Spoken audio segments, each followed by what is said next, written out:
A recent study found that while the console and PC games market grew by 2.6% in 2023, 90% of new game revenue belonged to just 43 titles, most of which were live service games. So if you were wondering why live service games are everywhere, like a cancer, that's why. This is why. It's gamers' fault. 5 games accounted for 27% of all playtime. It's only gamers' fault. Fortnite, Roblox, League of Legends, Minecraft, and GTA 5. 50% of time spent playing new games, a maximum of 2 years old, was on sequels like EA Sports FC. FIFA, they lost the licensing deal, haha. Nick Plouffe apparently worked on this one. NBA 2K, and Call of Duty. Apex, Overwatch, and Fortnite all came out over 5 years ago and are still going strong. Apex sees about 18 million active players monthly. Overwatch 2 sees about 6.4 million daily. Not on Steam. Apparently everyone hates it there. Fortnite sees about 3 million daily. I have a really hard time believing Overwatch 2 is bigger than Fortnite? By over double? Yeah, I have a really hard time believing These all have citations. Fortnite.gg. That's a 24-hour peak, like just in the last 24 hours. So I'm sure they've had, they've definitely had bigger peaks. The point is just millions of players playing these old games. Remasters and remakes, also incredibly popular. Warcraft 3 Reforged was recently updated. Actually, I'm really excited about this one. Warcraft 3 Reforged got a 2.0. You can toggle between the old and new graphics, and it apparently like tries to fix a bunch of the issues. And this was released alongside remastered Warcraft 1 and Warcraft 2. I kind of want to buy it. It's like $40. I don't know if I really want to give Blizzard Activision money, but I really want it. I tried to dig out my old Warcraft 3 disc, and I still have my key, but I lost my disc. I'm sure you can find it. But I have it in a file type that I no longer have any way to like mount to anything. And I'm just like, I don't know. I'm sure you just want to buy it. Damon Tools. Anyway, Diablo 2 Resurrected, GTA Trilogy was recently updated to fix a lot of issues. Multiple years later, Horizon Zero Dawn remastered. Why, Nick Plouffe? Resident Evil 1, 2, 3, and 4. That one is weird. It's Final Fantasy VII remake. Don't forget about the pixel remasters of the earlier Final Fantasy games that Luke is never going to get around to playing. I will. Anyway, the point is, it's a very long list. Recent video game remakes and remasters. What is basically our discussion question is...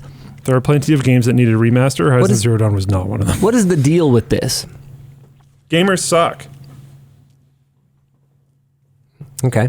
Another reason, new AAA games are expensive, while free-to-play games are free. Yeah. A lot of these games are free-to-play. Not all of them are, but it's free to play a game you already bought, like a Minecraft, for example. My issue isn't at all with the playtime. My issue, I think, is with the revenue being so concentrated on live service. 90% of new game revenue were 43 titles, most of which were live service games. That's the part that stands out to me. If you're still playing a live service game 5 years later, are you really playing the same game, though?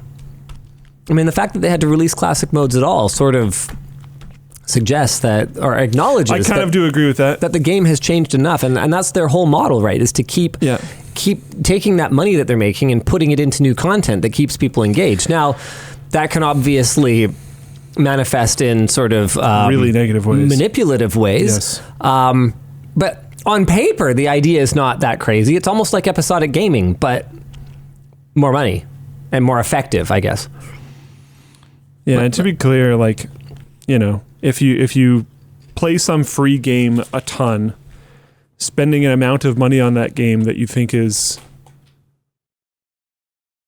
comparatively worth the time that you spent on it in order to reward the dev, I don't think is necessarily bad. But I also know people personally that, like, back in 2015 had spent over $2,000 on League of Legends. It's just like, bro. Avon Fox relax. Makes a really good point here. Intellectual lock-in. Once you've put that much time into getting good, leaving the game feels like, I think that's like wasted time, and it's not fun to suck. I think that's part of it. And I think it's not fun to suck, and people are so sweaty these days. Like, wow. Like, genuinely spending your evening just sitting in an aim trainer all night is not a thing that anyone would have done when we were growing up, and if you did, people would have shamed you. Like there were custom so maps bad. and stuff for things like Counter-Strike or whatever. Sure. But that was abnormal. That was something that like people who want to go pro do or something. That was not something that average gamers would do. Most of the custom maps for Counter-Strike were like Warcraft 3 mod. So you'd get like lightning bolts that go along with your M4 shots and stuff. Like it was, I don't know, it was a totally different No, world. I mean there were like aim oriented. No, I know. I'm just saying like now a lot of them are like that. Back then they were weird. Little fun games. Like that's not, I don't know, man. That's not fun to me. That's like another job. Yeah. I tried it once and was like, I'll just be worse, I guess. Okay, crazy side tangent, or not tangent, but a bit of a reach here.